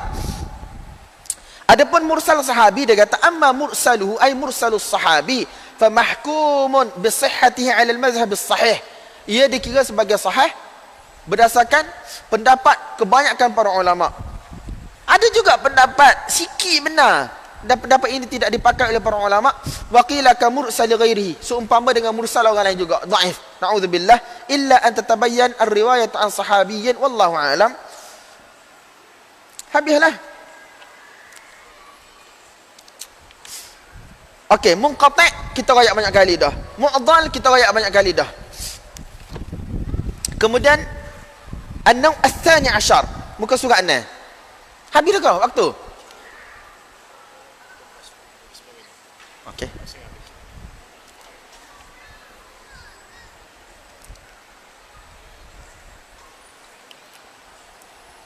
Buah kalau gitu kan nak habis dah, kita nak jawab soalan jelah. Okey, kalau tuan-tuan tengok muka surat yang seterusnya. Sekejap. Daripada muka surat 10. An-Naw' 23. Kita tak saya baca sasa, kita nak sebut je Naw' ilmu hadis ni apa ada. Sifatu man tuqbal riwayatuhu wa ma yata'allaqu bihi. Sifat orang yang mana riwayat dia diterima ataupun orang yang mana riwayat dia akan ditolak. Fihi masail. Hak ni tuan-tuan, semuanya berkaitan dengan jarh dan juga ta'dil, iaitu mengkritik perawi. Sebagaimana kita kata tadi, kritikan pada perawi 10 benda. 5 berkaitan dengan adalah, 5 berkaitan dengan hafalan. Semua benda ni berpusat ataupun berputar di kalangan ini. Kemudian kalau kita tengok an-naw' yang ke-24, tuan-tuan tengok muka surat 12, kaifiyatu sama'il hadis wa tahammulihi wa sifati dhabtihi. Ini berkaitan dengan apa? Ini berkaitan dengan ittisalus sanad. Bagaimana hadis dituntut, bagaimana hadis didengar dan bagaimana hadis diriwayatkan. Dan dicerita panjang lebar tuan-tuan, bermuka surat, tetapi tujuan dia adalah untuk memastikan tidak berlaku keputusan, tidak berlaku terputusnya dalam sanad. Memang panjang lebar benda ni sebab benda ini berlaku, tak apa, abaikanlah. Tapi itu cara dia panggil, cara bagaimana hadis itu diterima dan disampaikan. Kemudian muka surat 17, kalau tuan-tuan tengok nauk yang ke-25, kitabatul hadis wa dhabtu, bagaimana hadis ditulis, tentang bagaimana nak jaga buku, apa yang perlu ditulis, apa yang tidak boleh dibuat di dalam buku yang kita tulis, dan seumpamanya. Benda-benda ni tak berlaku pada zaman kita. Sebab zaman kita, kita beli buku yang mana telah dicetak. Bukan macam zaman dulu. Zaman dulu, guru dia ada satu kitab hak dia tulis, hak dia bandingkan dengan kitab asal guru dia. Dia tak fotostat, tak boleh nak beri kepada anak murid. Anak murid dia kena tulis balik. Dan yang tulis kitab ni tuan-tuan, sebagaimana saya bagi tahu tadi, bukan semua orang yang mana ambil berat, ada yang sambil lewa, ada yang mana tidur dalam majlis, ada yang mana main-main juga, ada benda tu berlaku. Jadi benda ni ulama terpaksa bahas panjang lebar, sebab benda itu merupakan tuntutan semasa untuk dibentangkan ataupun dibahaskan secara panjang lebar pada waktu tersebut. Kan kita bagi tahu pagi tadi kan, bagaimana ulama boleh kata ni bukan hadis kamu ni, hadis aku, ada dalam kitab aku. Waktu ambil kitab nak tengok, bila tengok ni kata dakwat baru ni, bukan dakwat lama. Sampai setara tu tuan-tuan, sampai setara tu. Jadi bab-bab ini dibahaskan oleh para ulama kerana ini merupakan tuntutan pada zaman mereka, dan ia bukan tuntutan pada zaman kita. Jadi ustaz kita pun benda-benda ni dah akan baca laju je lah. Kemudian kalau tuan-tuan tengok muka surat 20, nauk yang ke-26, sifatu riwayatil hadis, sifat meriwayatkan hadis.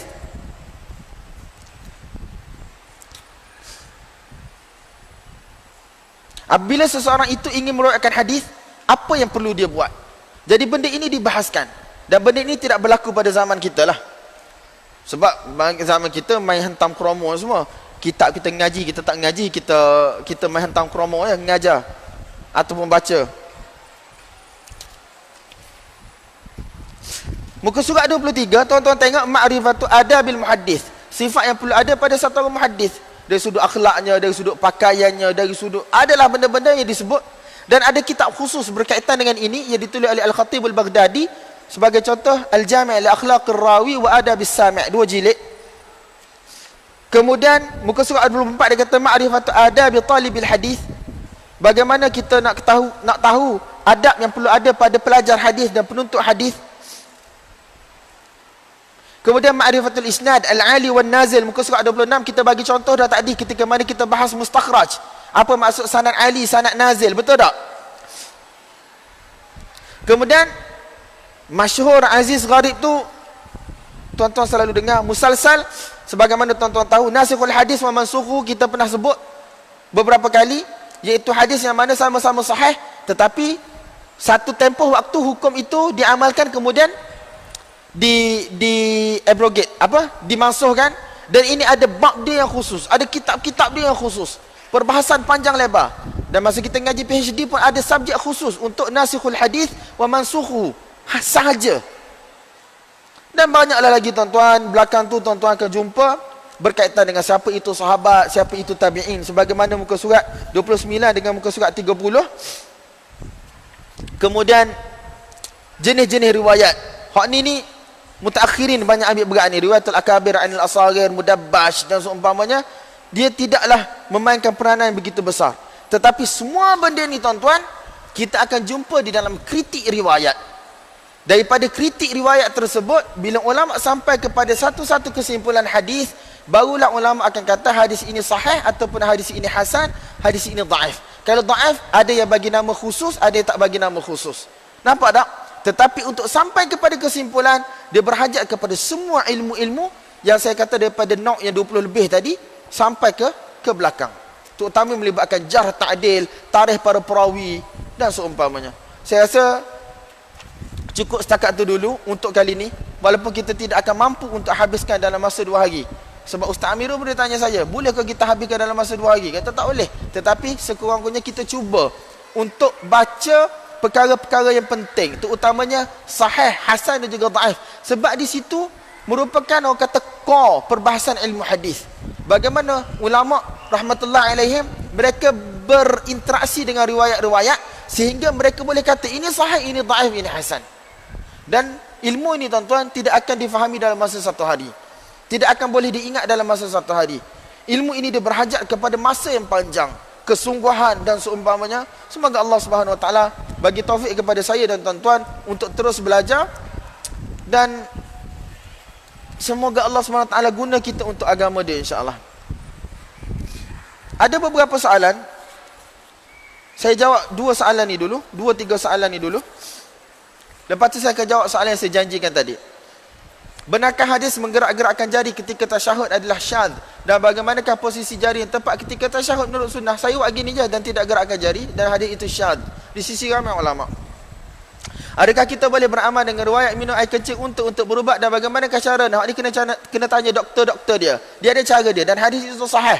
Dalam Sahih Bukhari ada, dalam Sahih Muslim. Dan memang diamalkan. Guru-guru kita di Jordan pun dia kata nak minum air kecil utama molek, jangan duk pergi beli kedah. Nak minum sungguh mari royak kat aku akan pergi bawa.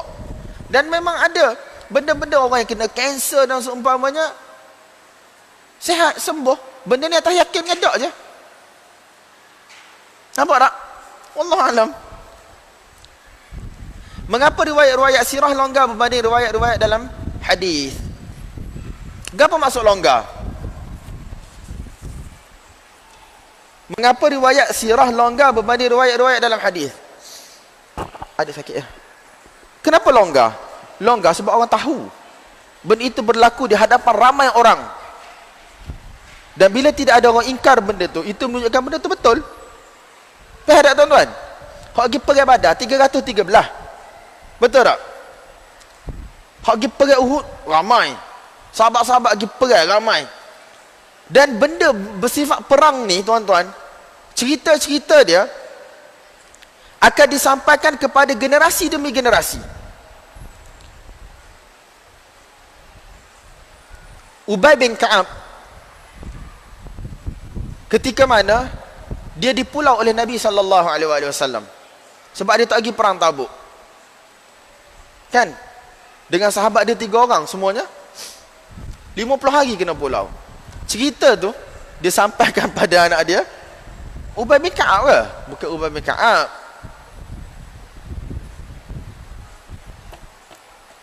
Siapa yang tak pergi pergi Tabuk? 3 orang. Acu cari mata. Tak kisahlah siapa-siapa pun, tuan-tuan balik carilah, saya tak ingat. Tapi yang paling penting, cerita tu kepada anak dia pun dia cerita, kepada cucu dia pun dia cerita. Dan kes ni ada dalam Sahih Bukhari pun. Riwayat cucu dia daripada datuk dia dipertikaikan oleh sebahagian ulama, antaranya Darqutni. Tetapi ulama jawab, benda ini merupakan cerita yang mana memang telah diceritakan generasi demi generasi. Cerita tuan-tuan, zaman dulu para sahabat bila duduk rumah, dia nak cerita agama, bukan boleh cerita kita banyak. Pasal bola ada, pasal Facebook ada. Jadi puak-puak dia, mereka akan muzakarah hadis, Quran ataupun benda-benda bersifat maghazi. Peperangan dengan Nabi SAW. Sebab orang perempuan tak boleh pergi berperang. Budak-budak kecil tak pergi berperang. Jadi bila balik, banyak benda cerita. Kalau tuan-tuan tengok dalam kitab-kitab maghazi, sampai ada sahabat yang tunjuk 70 kesan tombak, pedang dan seumpamanya di badan mereka. Benda tu masyhur, diketahui. Jadi apabila ada orang yang mana dia riwayatkan riwayat-riwayat sirah, dan ditulis awal pun buku berkaitan dengan sirah, Muhammad bin Ishaq Ibn Yasar 149 ke bila meninggal, Tak, Muhammad bin Ishaq ibn Yasar, Sahibul Maghazi 149. Sebelum tu Musa ibn Uqbah. Jadi puak-puak ni tuan-tuan, kalau di sebelah Kufah ke di sebelah Basrah sana, Muhammad Al-Fazari ni, tak ingat nama apa. Mereka tulis kitab sirah daripada awal lagi. Mereka tulis kitab sirah daripada awal lagi mereka tulis. Dan benda itu masyhur. Cerita yang mana telah diketahui oleh ramai orang. Dan tidak berhajat kepada satu benda yang mana bukan benda bersifat hadis hukum, bukan benda bersifat akidah, bukan benda yang mana bersifat penting-penting yang kita berhajat kepada perawi-perawi yang mana kelas-kelas A ni. Jadi tuan-tuan, ulama-ulama longgarlah dengan riwayat-riwayat tersebut. Imam Malik dia tahu Waqidi kadzab, pendusta, tetapi ada setengah-setengah benda Imam Malik tanya Waqidi apabila melibatkan Maghazi, siap. Sebab golongan ni tidak akan diterima oleh ulama dalam hadis hukum, dalam akidah. Jadi mereka kena cari satu benda yang mana mereka boleh masyhur dalam bidang tersebut. Jadi mereka takhasus dalam bidang Maghazi dan juga siar, iaitu peperangan dan seumpamanya. Jadi benda ma'ruf, orang tahu belaka, tetapi mereka ambil berat dan mereka tulis dan seumpamanya. Nampak tak tuan-tuan? Itu pun kalaulah riwayat-riwayat tersebut yang perawinya agak longgar bertentangan dengan riwayat perawi-perawi yang sahih dan tidak boleh digabungkan, maka kita akan tolak juga pun. Nampak tak? Wallahu a'lam bissawab. Contoh-contoh dalam Sahih Bukhari tentang harga unta Jabir. Bila balik daripada peperangan Uhud, Nabi SAW beli unta Jabir. Ulama berselisih pendapat, bukan berselisih pendapat, riwayat berselisih pendapat dalam tu. Berapa Nabi SAW bayar kepada Jabir? Setengah riwayat kata bayar sekian, setengah riwayat kata bayar sekian, setengah riwayat bayar sekian. Dan semua riwayat itu ada dalam Sahih Bukhari. Adakah benda itu akan memberi kesan kepada Sahih Bukhari? Kata ada hadis yang mana daif dalam Sahih Bukhari. Baik, dia bukan hadis yang daif, ada lafzah, ada satu benda yang mana dipertikaikan dalam tu. Tetapi adakah dia menyebabkan keseluruhan riwayat ditolak? Tidak. Berbeza harga. Ikut nak tarjih mana pun berdasarkan riwayat. Mungkin kita kata satu uqiyah harga dia. Jadi hak riwayat kata 2 uqiyah, 3 uqiyah, adakah kita akan menolak keseluruhan cerita? Tak. Nampak tak? Jadi benda-benda macam tu ulama tasahul. Ulama dia tak cara mana, bukanlah tak cara mana, tetapi dia tidaklah syadid sangat. Nampak tak? That kind of things. Dalam riwayat sirah, dalam peperangan Khandaq, bila Abu Talhah radhiyallahu anhu panggil Nabi pergi minum, makan di rumah dia, ada setengah riwayat kata 700, ada setengah riwayat kata 800. Beza sikit je pun. Tasahul dalam bentuk tu tuan-tuan. Bukan melibatkan hukum, bukan melibatkan akidah. Nampak tak? Wallahu a'lam bissawab. Soalan pagi tadi tentang mutaqaddimin mutaakhirin. Sekali lagi saya tak suka sangat sebenarnya perbahasan mutaqaddimin mutaakhirin ni, sebab perbahasan ni dia ada ta'mim. Walaupun soalan dia kata ulama-ulama hadis mutaqaddimin mereka menggunakan qara'in, mulabasat, ilal, bagaimana nak cari kecacatan dalam riwayat. Jadi hak tu dia kata ulama mutaqaddimin mereka guna. Bagaimana kita nak cari? Nak cari ni kita akan jumpa bila tuan-tuan? Kita akan jumpa apabila kita istighal dengan riwayat. Kita sibuk dengan riwayat. Banyak baca kutubul ilal, kitab-kitab ilal, kitab-kitab soalat, kitab-kitab yang melibatkan para perawi hadis, rijal. Baru kita boleh tahu di mana kecacatan satu-satu hadis. Kenapa ulama kata hadis tu cacat? Kenapa ulama terima hadis daripada perawi yang lemah? Kenapa ulama tolak hadis daripada perawi yang thiqah? Benda ni kita akan faham bila kita istighal dengan riwayat. Nampak tak tuan-tuan? Dan benda ni sebahagian ulama kontemporari sekarang dia kata tidak ada di dalam kajian mutaakhirin. Mereka mengabaikan sudut ini, iaitu qara'in dan seumpamanya. Ulama-ulama mutaakhirin ni mereka mengabaikan. Jadi saya tidak suka kepada ta'mim. Apa maksud ta'mim? Dia kata ulama mutaakhirin. Siapa yang mana abaikan qara'in di kalangan mutaakhirin? Ha tuan-tuan? Siapa yang abaikan qara'in di kalangan mutaakhirin? Mungkin sebahagian abaikan, tapi bukan semua. Ibn Hajar, dia tak abaikan qara'in dalam Fathul Bari. Bahkan ada satu tesis, 2 jilid. Qara'in at-tarjih fi syadh wal mahfuz wa fi ziyadat al-thiqah inda Ibn Hajar. Daripada seluruh Fathul Bari 18 jilid itu, ulama Syekh tu dia keluarkan dalam tesis dia qara'in Ibn Hajar guna. Ibn Abdul Hadi, Ibn Rajab, Ibn Qayyim, Syekhul Islam, Ibn Taymiyah, semua tengok qara'in. Jadi saya tak suka kenyataan kata ulama mutaakhirin mereka mengabaikan qara'in di dalam kritik hadis mereka. Siapa ulama tersebut? Jangan buat ta'mim. Ta'mim tak betul tuan-tuan. Kalau dia kata fulan abaikan. Okey, so kita boleh cek lah dalam buku dia betul ke dia abaikan ataupun ada. Ataupun banyak dia guna qara'in tapi ada satu dua tempat yang mana dia rasa qara'in tu tak kuat. Jadi sekali lagi isu ni saya tak suka bahaskan sebab dia ada dua kumpulan manusia yang ghulu. Satu yang melampau sangat nak mengatakan mutaakhirin tak ikut kaedah mutaqaddimin, dan satu puak pula yang begitu bermudah-mudah dalam kritik hadis. Tak, sampai mereka tidak mahu dengar apa yang ulama-ulama ilal, ulama-ulama yang terdahulu kurung kedua, kurung ketiga sebut. Dan mereka hampir berpada dengan sanad sahaja. Oh, nampak fulan bersambung siqah. Jadi sahih. Sedangkan hadis itu dikritik oleh ulama ilal. Nampak tak? Dalam kitab-kitab soalat, jarh ta'dil dan seumpamanya, riwayat itu dikritik. Tetapi puak ni kata, mana boleh? Fulan thiqah. Sanad bersambung. Jadi sahih lah. Ada juga yang ghulu macam tu. Dan ada juga yang ghulu nak mengatakan mutaakhirin seolah-olah mutaakhirin tidak faham langsung apa yang dibuat oleh mutaqaddimin. Dan seolah-olah mutaakhirin lari daripada jalan mutaqaddimin. Hak tu pun ghulu juga. Jadi wallahu a'lam bissawab. Terima kasih pada tuan-tuan kerana sudi mendengar dalam masa 2 hari ni. Tapi saya rasa khair, banyak jugalah benda-benda yang saya sebut yang mana mungkin boleh kita jadikan sebagai permulaan, pembukaan untuk bagi semangat orang minat belajar hadis ataupun ingin lebih mendalami bidang hadis. Hak mana tak minat tu sekurang-kurangnya dapat pahala duduk dalam ni dak. Insya-Allah. Sallallahu alaihi wasallam wa baraka ala Muhammad wa ala alihi wa sahbihi wa baraka wasallam.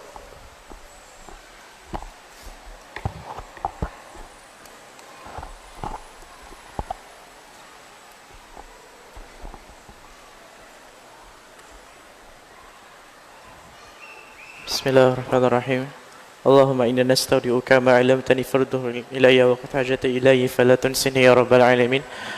Jazakallahu khairan katsira kepada Maulana Sa'i atas jasa beliau dalam menerangkan atau mensyarah kitab Taqrib An-Nawawi selama 2 hari. Oleh itu, maybe kita tak sempat nak habiskan the whole kitab, tapi at least kita try. InsyaAllah as soon as possible akan ada program sebegini lagi. Mungkin akan dibuat oleh subjek ataupun kelab yang lain insyaAllah. Okay, sekarang dah pukul 4.24 dan asar akan masuk dalam 4.44. So masa yang ada ni, korang boleh ke belakang, ada makanan dan minuman petang disediakan. Dan info terbaru, lepas solat asar ni ada solat jenazah. Mungkin kita punya majlis penutup akan berlangsung sekitar 5.20 atau 5.30. Dan kita akan habis kemungkinan sebelum 6.45 macam tu insyaAllah. Okay, semua boleh bersurai dengan keadaan segera. Sekali lagi terima kasih kepada Maulana Sa'i, dan hari itu saya terlupa nak mengucapkan selamat datang kepada Universiti Sultan Azlan Shah yang tak besar mana. Dan terima kasih kerana menjaga kaki ke universiti kami Ustaz, Al-Jamiah Sultan Azlan Shah. Sekian wabillahi taufiq wa hidayah. Wassalamualaikum warahmatullahi wabarakatuh.